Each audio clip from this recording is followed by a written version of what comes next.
Let the word go forth from this time and place to friend and foe alike. This is preeminently the time to speak the truth, the whole truth, frankly and boldly.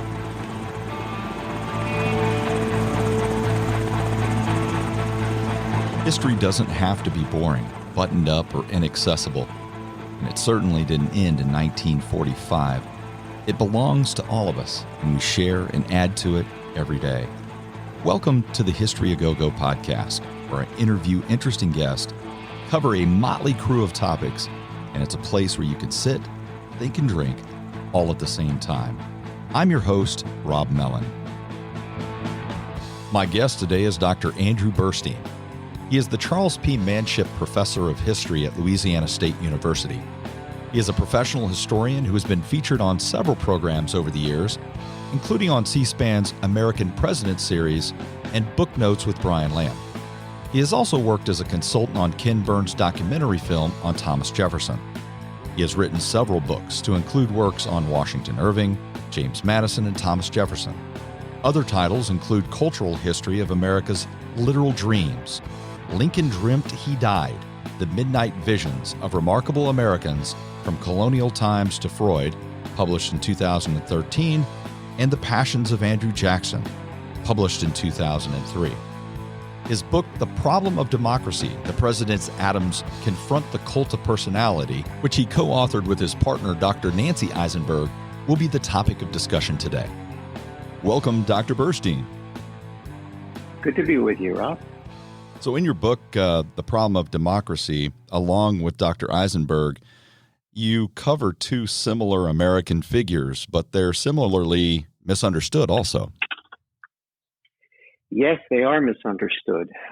First of all, the important, essential fact is that they were the first of only two pairs of father-son presidents. And John Quincy Adams was president of the United States. We creatively call them 2 and 6, the way the Bushes used to refer to themselves as 41 and 43. John Quincy Adams was in his one-term presidency when his father died. So his father got to live to see his son inaugurated as president. And although John Quincy Adams' presidency, like his father's, ended in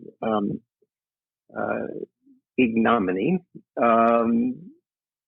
at least the beginning, while his father was alive, was a very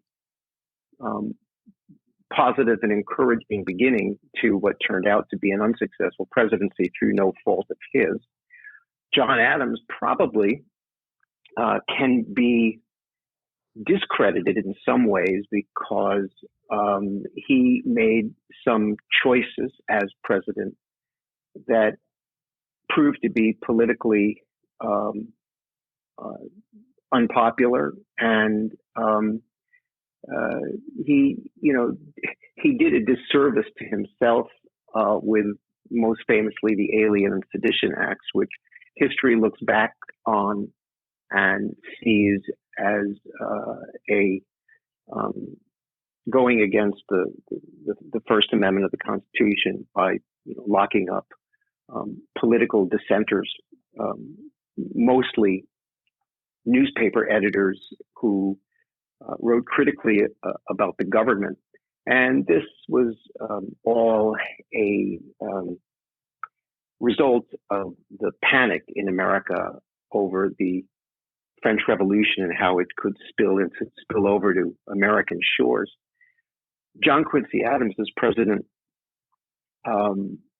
his lack of success had more to do with the rise of Jacksonianism, and to go with the subtitle of the book, the cult of personality surrounding Andrew Jackson. Like George Washington, John Adams's predecessor, he was not particularly learned, and although he had been a lawyer and a judge, Jackson was not learned. He did not read George Washington had this aura about him, the father of the country. And John Adams was not only in his shadow as vice president for 8 years, but as president, he would always be compared unfavorably to the man he succeeded. It is tradition here, Dr. Burstein, to accompany the conversation with a special brew. In honor of the President's Adams, and in the spirit of 1776, we have Sam 76 from Samuel Adams. No stranger to revolutions, Samuel Adams has once again mirrored the rebellious traits of its namesake and crafted Sam 76. It's a refreshing and flavorful union of lager and ale. And I'll just say it's pretty tasty. Now, the best way to enjoy the History A Go-Go podcast is to grab the featured beer for yourself and join the discussion. You can suggest a special brew for a future episode by subscribing to the podcast wherever you get your podcast, like our Facebook page, and leave a comment. And for those of you who've decided to join us today, cheers. Democracy itself is the central theme of your book, and there's several styles of democracy that are referenced in American history: Jeffersonian democracy, Jacksonian democracy. But is it all just a myth? Did the framers even create a democracy in the first place? Great question. No, democracies, as James Madison wrote of them and others did as well, democracies were understood at the time of the founding as the ancient Greek form of government that could exist in a small place. So in a democracy, people meet in person to exercise a vote, to exercise their will. America was established not as democracy, but as a republic. And in a republic, we work through our elected representatives. What the Adamses, and especially John Adams, the father, did was to reclassify in terms that made sense at the time of the Constitutional Convention when he was writing as a political thinker or political philosopher. And I really think that that's probably the best way to understand these two guys is as students of political philosophy. John Adams discussed in historical terms democracy, monarchy, aristocracy, republicanism. And his fears, what could happen if the American Republic veered off course, if it was out of balance, if there was too much authority in a quasi-monarchical president or an aristocratic, a moneyed aristocracy in the Senate. Remember, the Senate was appointed by state legislatures and not elected popularly until the 20th century, until 1913. So in the time of the first Adams's presidency, and throughout the 1790s, as an opposition party arose, something that the founders did not anticipate because there's no mention in the Constitution of organized political parties. They just assumed that someone like Washington, that a figure who was generally respected, would be elected through the convoluted electoral college, not a direct popular election. That's a 19th century innovation. So it was far less democratic than we even imagine our country to be now. It was not intended to be democratic as we understand it now, but it was intended in Adamsian terms to be a balanced system, which meant and this is what the word federal means, or federative, as a principle, as a political principle. It's the sharing of power between the national government and the state and local governments. And it's apart from political parties. which is one of the main reasons why the Adamses never identified themselves as members of the political party. They wanted to cast their vote the way they thought in a representative democracy. We should, the elected representatives should, not on the basis of a party unity or a party bloc, but their individual, what is in the best interest of the people whom they serve most directly, their constituency. So as political thinkers, the Adamses were developing a nonpartisan ideal, which they espoused, but really very precious few other national leaders did. Well, it's just, it's not politically advantageous to do that. I mean, that becomes clear. Yeah. Yes. And what they called party spirit, or the spirit of party, was a term, a concept that went back to the Spectator essays of Addison and Steele from 1710, 1711, the colonial period, that were read by every young man with any sort of social ambition, any sort of political ambition, in the 1780s and 1790s and into the 19th century. And as Addison wrote of the spirit of party, it was this destructive, destabilizing of good order, was the root of all political evil were parties. So you didn't want to call yourself the member of a party. And initially, the Federalists and the Jeffersonian, Madisonian Republicans referred to themselves as interests. They didn't want to use the word party because party had a bad connotation, as did the word Democrat. To be called a Democrat in the 1790s. And it wasn't until Jefferson was elected into the 19th century that the party began to proudly call themselves Democrats, because in the 1790s, a Democrat was akin to what the right wing today is calling anarchists. Mob rule, people in the streets. That was democracy. It was people run amok. Like the French Revolution. So they have that in their time period that they can view, and they know what, say, unfettered democracy can result in. That's their fear. Yes, that is precisely their fear. And they use the word mob rule or mobocracy. It sounds like a modern invention, but really the word mobocracy comes from that period. And it's all about destabilizing. It's, disruptive. And there is this kind of class dynamic where you would get these sort of, people, saucy boys coming into the streets and throwing rocks through windows.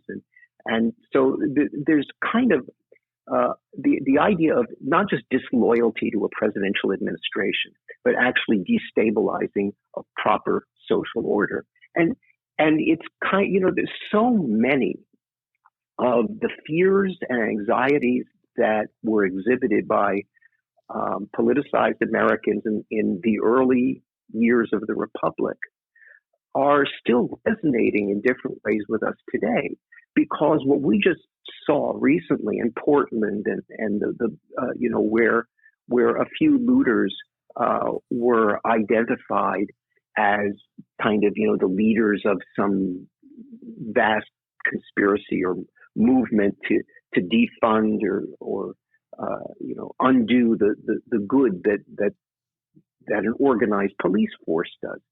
This kind of and I'm not weighing in on what's a correct interpretation of these events that took place in 2020. I'm saying that the same level of outlandish fear-mongering feeds election campaigns, and did so in 1796 and 1800, and would continue to. the controversies are very often, and this gets back to the Adams perspective. The controversies that occur and are, sort of in the moment, will be forgotten when the next fearful event or prospect arises. But at that very moment, it seems like there's nothing else that the press can focus on. And this was the case with the powerful newspapers of 1796 or 1800. And the Adams administration, it began in Congress, a Federalist Congress, but Adams himself signed the legislation. So the Alien Sedition Act, which could lock up and fine, sizable fines, anyone who was heard in public or who published anything against the government, critical of the government. Where does that come from? We know where that comes from. That seems to be baked in to the American political system. So some people will say, then and now, some people said that it was a function of democracy, that is to say, destabilizing good social order. And so democracy is used both as, this is what makes America special, this is what makes us exceptional, is that we're the first modern democracy. And, it's a loose use of a term that we all love, because now democracy only means something good. But the same thing that was called democracy as mob rule is called anarchy today. So as a historian, I see all of these parallels and ways in which the founding generation continues to speak to us as we, work our way through day-to-day scandals and day-to-day anxieties that are blown out of proportion by the constant media and the Twitter sphere. They just had fewer media to be concerned about in their 3-mile-an-hour world. But the emotional concerns of our early leaders I see them being aired in only slightly different language. That we don't call it the spirit of party anymore. We call it, what do we call it? When, when a party is just, towing the line and refusing to act in a bipartisan way. Just party loyalty. Yeah, party loyalty. So the Adamses understood and wrote about passion as a function of political society, and that you needed a system put in place that would prevent the natural passions of human beings from being displayed in destructive ways. So that's why you need the federative principle to operate for balanced government, combining the elements of the three forms: democracy, aristocracy, monarchy. So you need some kind, and for Adams, and the reason why the Adamses were branded as conservative, which really doesn't mean anything in the terms that it's used, they were branded as conservative rather than what I would say independent-minded, because they didn't just go with the Jeffersonian optimistic pronouncement about how the American people are somehow morally superior to those of the old world, that we were creating a new form of government that the rest of the world was going to look at in awe and do their best to adopt. The export of American democracy, the representative democracy. But for the Adamses, passions that were not properly controlled through the institutions of government would allow a demagogue to rise, someone who would know how to speak soft words to the people, but in fact had kind of monarchical aims in mind. And so, does that lead to your the premise of your book about their combating the cult of personality? Of course, they had to deal with individuals in their time period who were beloved and could, in some circumstances, if they wanted to, use that position in society to assume power, because that's what's happened in world history throughout all of pretty much human history. So there was a fear of that. So could you explain the fear the Adams, both of them, had in the cult of personality? George Washington was properly, history has properly given kudos to Washington for resisting power, for resisting a kind of monarchical trappings. Most famously, his decision that others have followed to step down after 2 terms in office so as not to be king-like. And that's true. But Washington was also, as John Adams privately wrote, someone who was merely approved of because of the aura that was created around him, because it was something that people needed, and that he was of an ordinary intellect. He was not an orator. He did not have strong ideas about legislative initiatives. He wasn't an innovator. He wasn't an expert. He was a military general.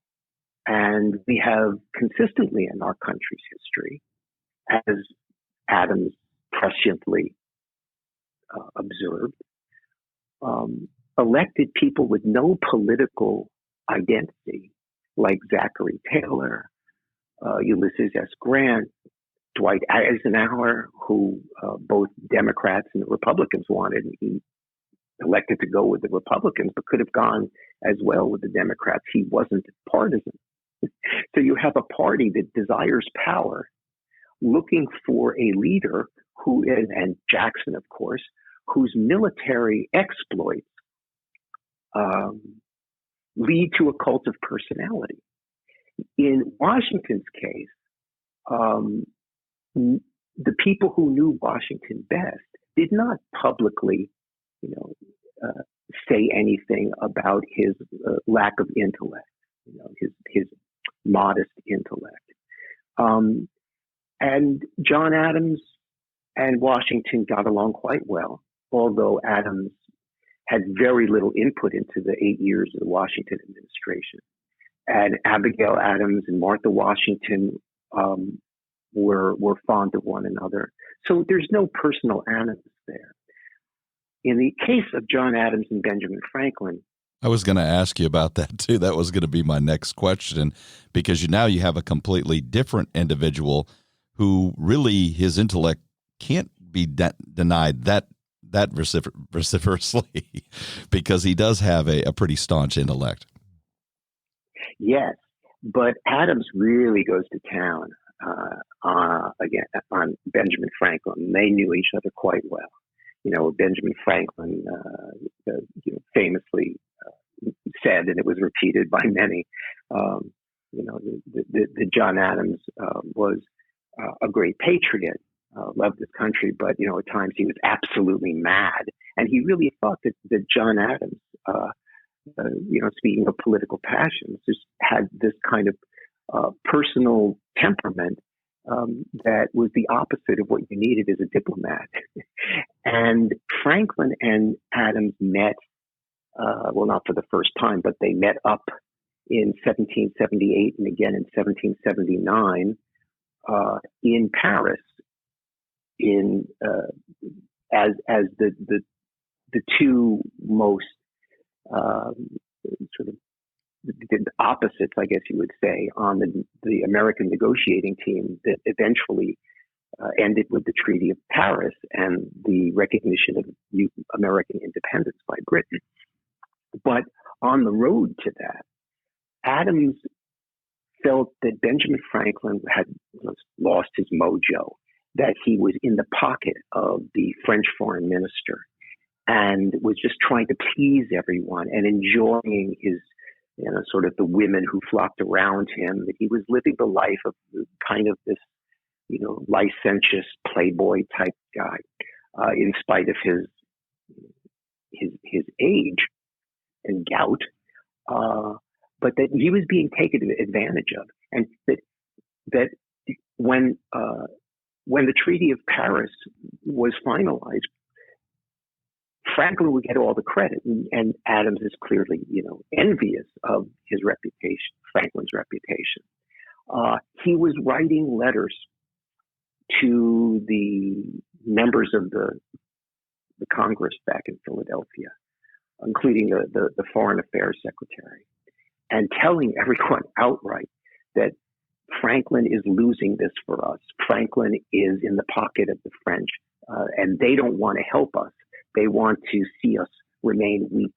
And I'm the only strong negotiator, and I should be in charge of this, and, just belittling Franklin in every way possible.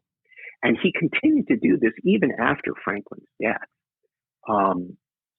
recognizing Franklin's contribution to, the study of electricity.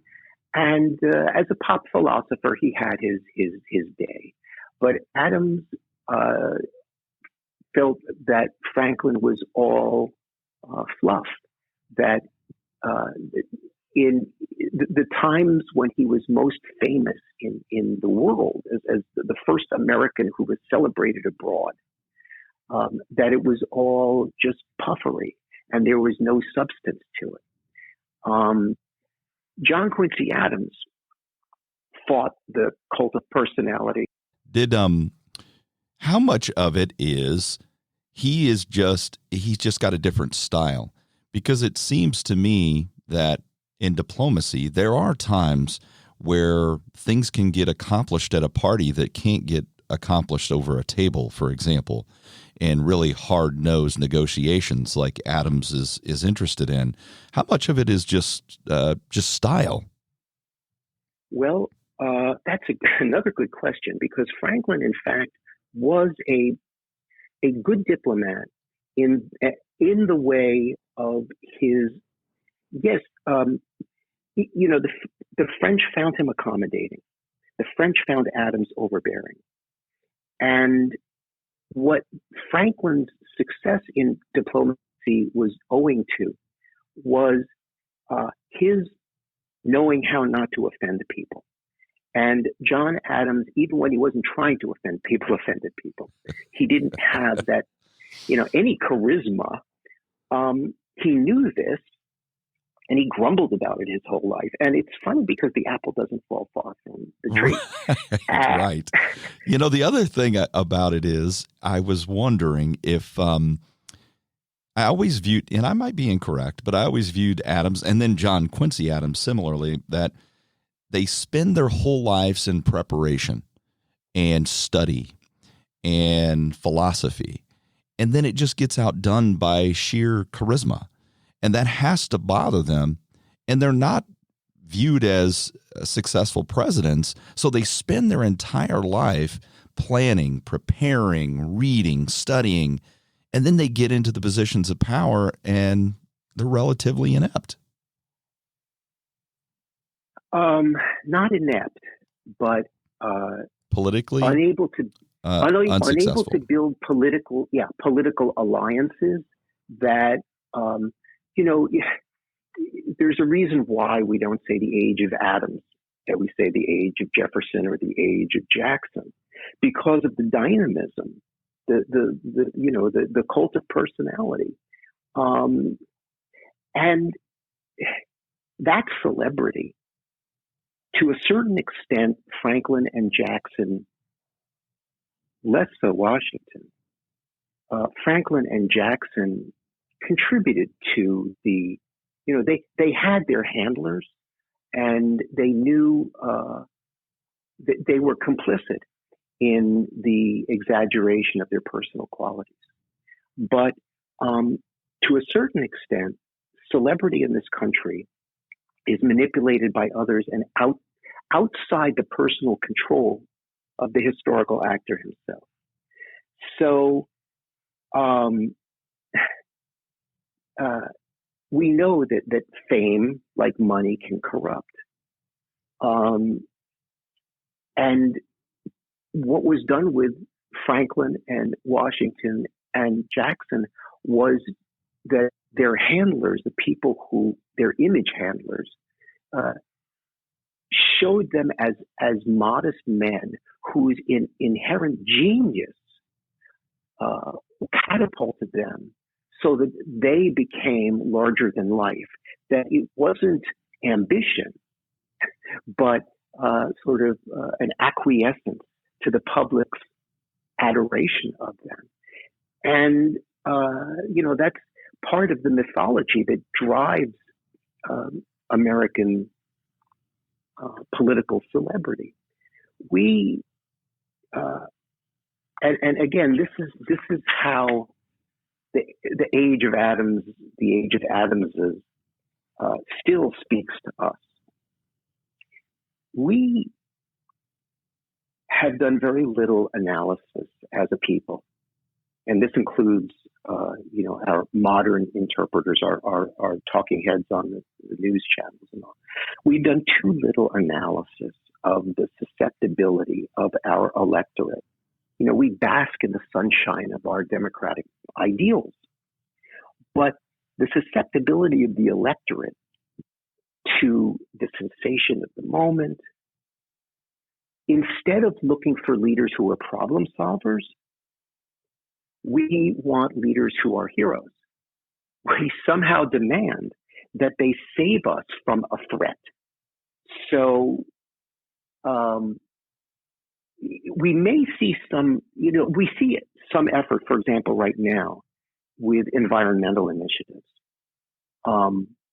that it's a crisis that we have to steel ourselves to, that we have to address through expertise. And that's, very Adams.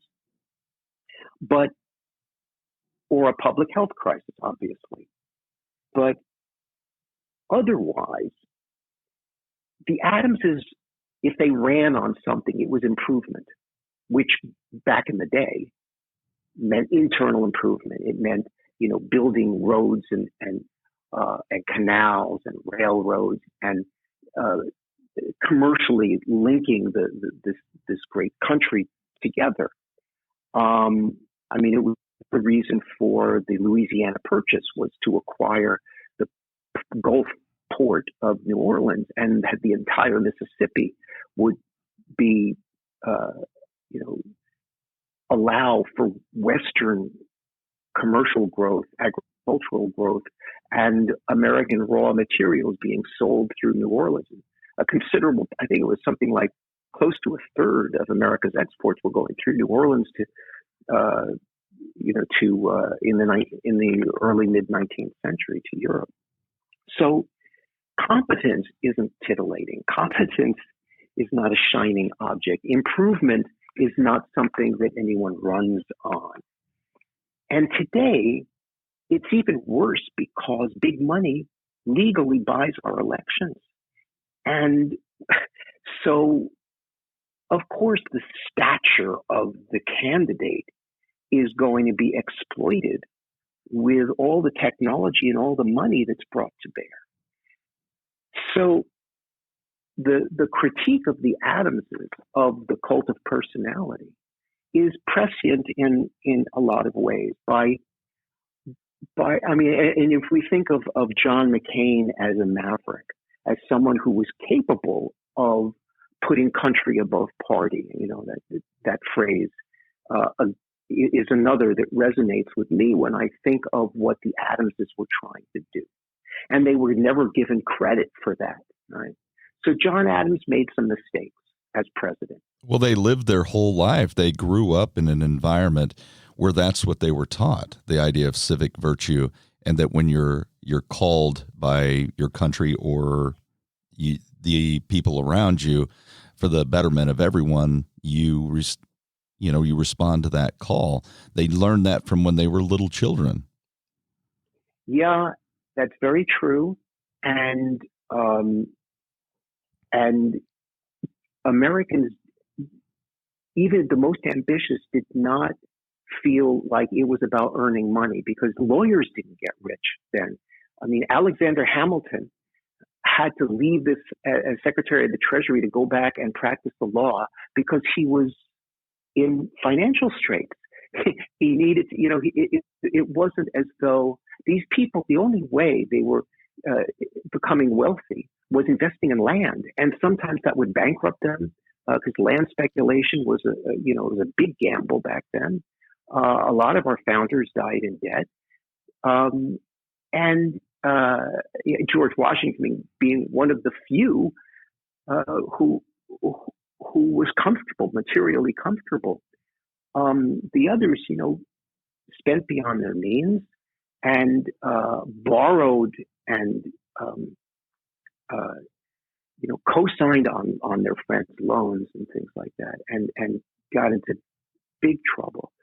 So the Adamses were about doing everything with moderation and being suspect of get rich quick, suspect of sort of radical solutions to that. The cult of celebrity, envelops the country, and this idea of electing a hero, of someone who's going to solve all our problems, which speaks to the balance again that they believed in. Because if you expect someone to solve all your problems, you are giving them a kind of king-like power to look to the president as a savior.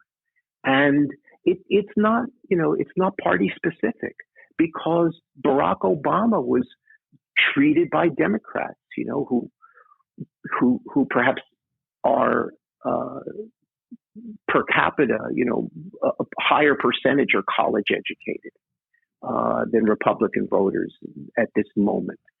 But Barack Obama was treated as a savior. Well, and there's no question that the Republicans used the idea of celebrity against him. Yeah. And, politics being politics, we underplay in promoting our democratic impulses. We underplay the desire to have celebrity leaders, to have savior leaders. And we don't acknowledge that there is actually a yearning for royalty. The Kennedys being another great example, or Hollywood royalty.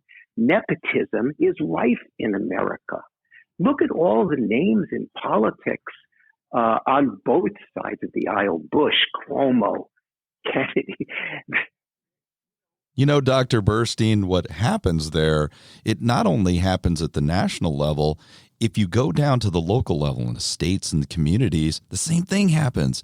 And you have these families who've been in power for multiple years. They may be a state representative or a state senator, but so was their father or their mother. And so it happens not only at the national level, but at the state and local level too. You're right. And I just think that the Adamses stood for national introspection, and they were criticized for not buying in to the ideals, to the idealism. Yet, I should have mentioned this earlier, it was John Quincy Adams, when he was Secretary of State for 8 years under James Monroe. John Quincy Adams, right, who the opposite party from his father, so that talks about his independence. John Quincy Adams, as Secretary of State, was the first national figure to refer in public in a speech to the United States as a representative democracy.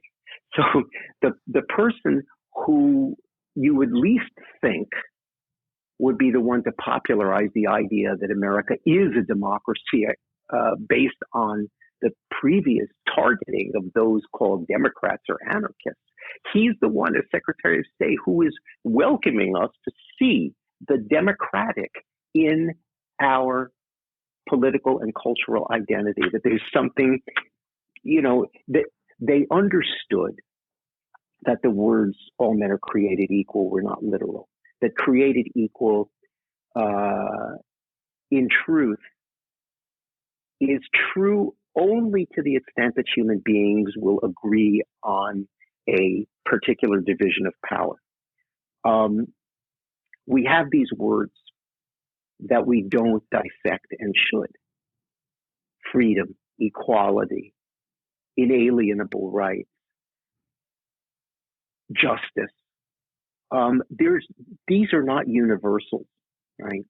And the best that we can do in an Adamsian mindset is to understand group psychology, to understand sham worship of an individual.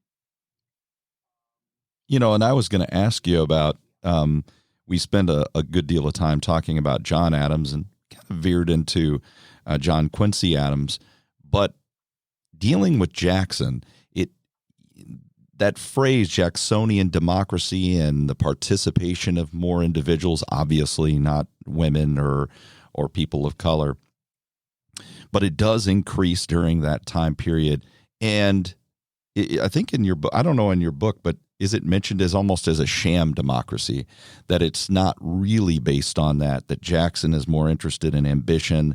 He uses patronage. There's corruption, which he claimed that John Quincy Adams was involved in, and then just personal power, which of course is against democracy. Right. Jackson does embody personal power. It's the reason why the Whig Party formed. It was a party that was the first political party to come into existence as the anti-Jackson party. I mean, it was a party designed to unseat one man. It was all about Jackson because, and the iconography of the period of the 1830s featured Jackson in kingly robes with a crown on his head, King Andrew I. And he did, use his cabinet as a collection of yes men. He dismissed his entire first cabinet over a scandal, a sex scandal, which we need not get into, and replaced it with yes men. That's what he wanted, and I know it sounds. I'm not going to, make the analogies to Trump's cabinet, but a lot of people in my field in early American history have been relating the phenomenon of Jackson and the phenomenon of Trump, in that Jackson was not, he responded from the gut. He thought that he embodied the will of the people. He did not respect the ordinary white people who lionized him. And he loved the crowds, the thousands that came out to see him. He went up to New York or he traveled from Nashville to Washington. So he relished that kind of adulation, but not in a sick way. But he did see himself as the embodiment of the will of the people. And yet, when it came to the actual practice of democracy, this was your question, he literally opposed universal white male voting in Tennessee. He was not, he was the representative of the plantation elite, the Southern plantation elite. He was the hero of many more people but he only really cared about people like him, scrappy white kids who, worked hard enough to afford a slave and to, sheer will and determination and hard work, and of course that seeps its way into American political thought. Yeah, he didn't have to. He was kind of a rags to riches story, and I mean he wasn't wealthy probably until almost the time he was elected president. He wasn't young. In fact, he and John Quincy Adams were the same age. They were both born in 1767. So they were both shaped by the experience of growing up during the American Revolution. And the one thing I think that made them comparable as historical figures is that they saw the American Revolution as the momentous event of their lifetimes, and that they did both believe in American exceptionalism as we understand the term today,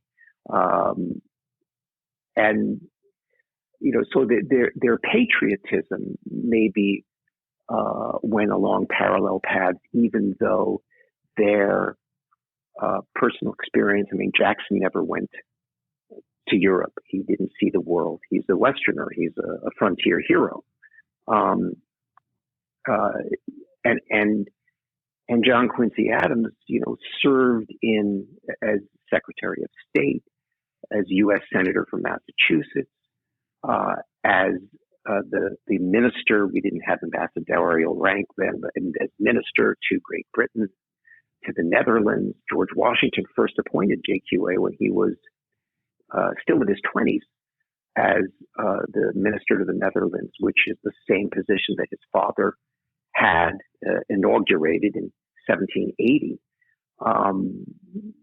Why? Because they were the bankers of Europe, and the American Revolution couldn't be won without borrowing money from abroad. So the Adamses were a part of every significant development from the Revolution forward. And if you think about the lifetimes of those two, John Adams, born 1735, it's amazing. It's amazing that you treated both of them, because it takes that time period through the colonial time period, the revolutionary time period, all the way to the antebellum period, because I think John Quincy Adams dies in 1848 or something like that in Congress. 48. Right? I think he dies at his death. Yeah, no other president has done this. Gone into Congress as a mere representative in the House after serving as president of the United States to spend the last 17 years of his life, sitting at a desk in Congress. He dies at the age of 80 at his desk at the end of the Mexican-American War. So, the two of them, their lives span so much of the developmental decades of American history. John Quincy Adams does not become an anti-slavery fixture in our historical memory of anti-slavery until the 1830s. And then he becomes one of the most outspoken voices, although typical of him, typical of them, he doesn't belong to any anti-slavery society. It's all about his individual, nonpartisan, I'm not going to belong to any interest group, but I'm going to weigh each issue on the basis of my moral understanding, my education, my constituency. If they don't like what I say, they don't have to reelect me. But he's all about problem solving. He's saying, what moral problems do we have? What financial problems do we have? How do I promote a reasonable solution? And he was in favor of a more active federal government, which is why he's aligning with the Whig interest. And the Democrats were the small government party, the Jacksonians, for the most part. of, you don't interfere with slavery at the local level. Against you the allow national the states bank. to exercise. Yeah, right. Those types of things. Sure, absolutely. I was going to ask you about John Quincy Adams' presidency, because some of the things he does seems very, I don't know, modern. Investing in things for the future, science. I think he builds an observatory. And of course, he gets criticized that the nation's not ready for those types of ideas and spending money on those types of endeavors. But it seems forward thinking.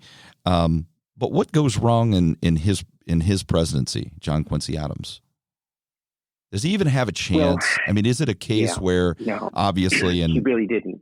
1824, he gets elected by the House of Representatives. He didn't have the most popular votes and electoral votes, and obviously no one did. So the House of Representatives determined it. And then Jackson almost immediately starts campaigning.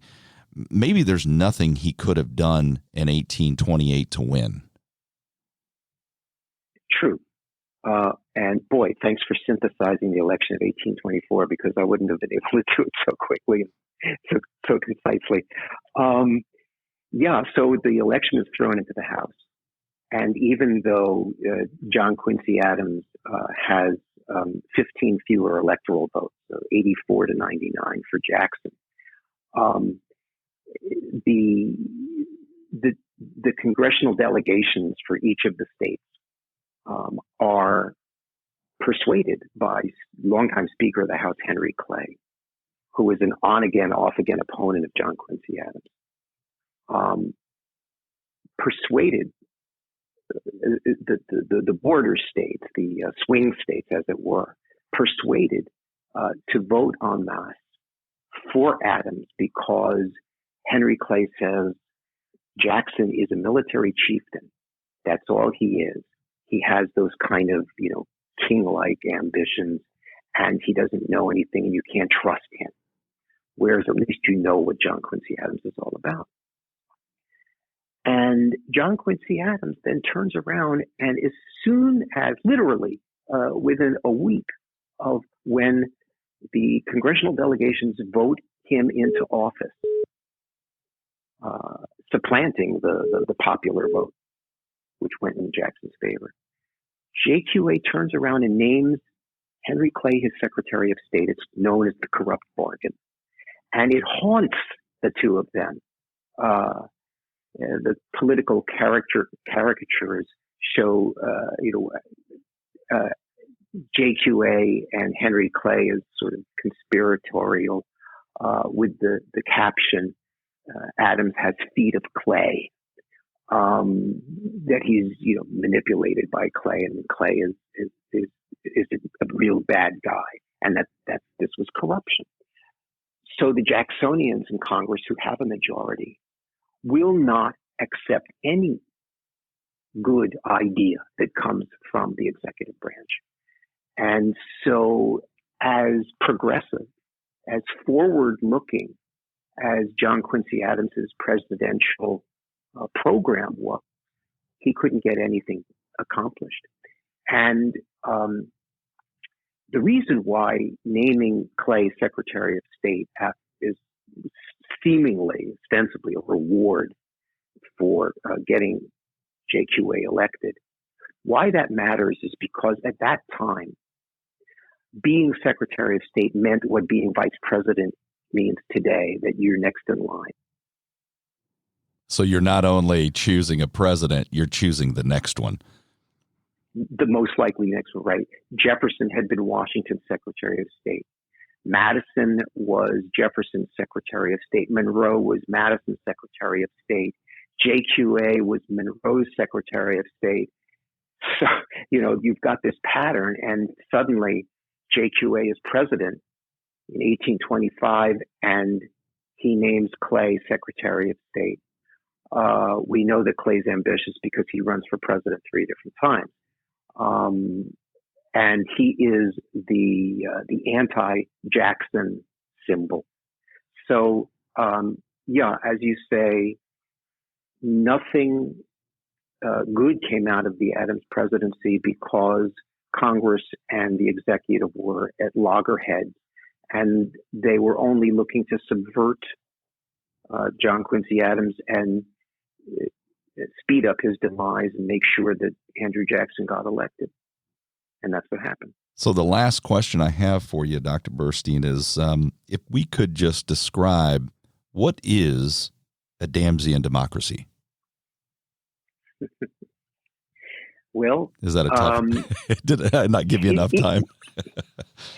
Yeah. Well, it's tough in that the ambiguity of the term democracy, the historicizing of the term democracy, makes it hard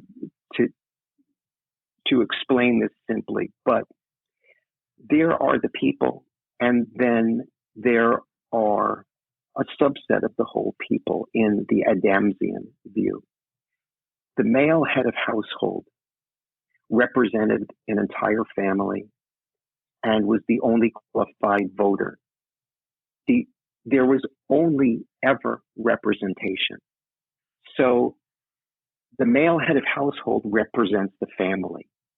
And is that a democracy? Is the family a democracy? That's come up in recent times. I've seen people say they've advocated that the household should get one vote. And I'm like, that's odd, but then you bring it up and it's got roots that go back pretty far. Yeah, it means that democracy is only inclusive in that our government recognizes the reality of hierarchy. So the idea of popular sovereignty is legal fiction. The idea of representative government is the closest to real democracy that America gets. And that's Adamsian democracy. It's recognizing popular sovereignty as a legal fiction. He's comfortable, John Quincy Adams is comfortable calling it a representative democracy, but it's a representative democracy that accepts certain hierarchical forms. Probably, going back to the father, the best way to look at it is balanced government. Well, isn't that the real challenge of democracy and why it's difficult? Because it requires that balance. Because what Adams, both of them are trying to accomplish, seems very difficult to accomplish. You don't want unfettered democracy, but you also don't want like an oligarchy or aristocracy or even a monarchy, definitely not that. So you want this middle ground, and there's all of these interests that are pushing and pulling, and now you have parties. It just seems very messy and very difficult to implement. Who is the best representative of democracy? Who is the best representative of the best interest of the most people? It's, how do you define that? I mean, we've never been able to define what that kind of social justice looks like. But it's how we are constantly trying to redefine ourselves as a people. And it's how the Adamses were honest and as critical thinkers, challenging the myths of American democracy even before they had time to evolve. It's convenient to say that democracy is majority rule, but it's not. Jefferson actually said it quite well in his first inaugural address, that in order to be fair, the majority will had to accommodate, and I'm paraphrasing here, minority interests. And, that's also Adamsian democracy. And it's curious that the Adamses saw Jefferson positively and negatively. There's unlike the Franklin model or the Jackson model, Jefferson was the charismatic figure who both Adamses could see some legitimacy in, some intellectual promise in, because the Jefferson of the Declaration of Independence captured the democratic spirit in the way the revolutionary John Adams and the American exceptionalist John Quincy Adams both agreed with, that the Declaration of Independence is as much a founding document and a statement of the American political spirit as the Constitution itself. The Constitution is more concerned, of course, with the balance, the three branches of government and the federative principle. But the Declaration of Independence to John Quincy Adams was more than just the buzzwords. It's not a fable. It's not just an ideal. He sees principle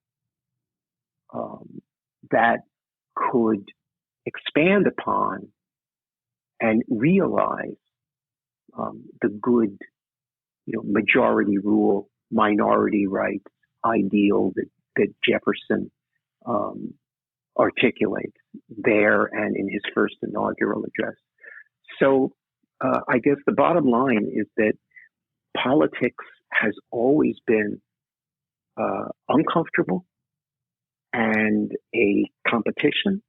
And unfortunately, the best metaphor for politics today is the game metaphor. It's a horse race.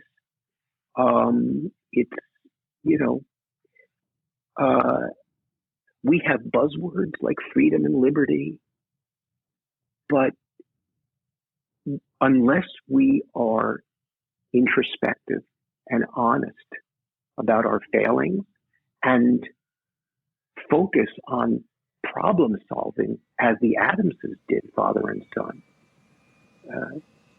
if we can't admit what's wrong and seek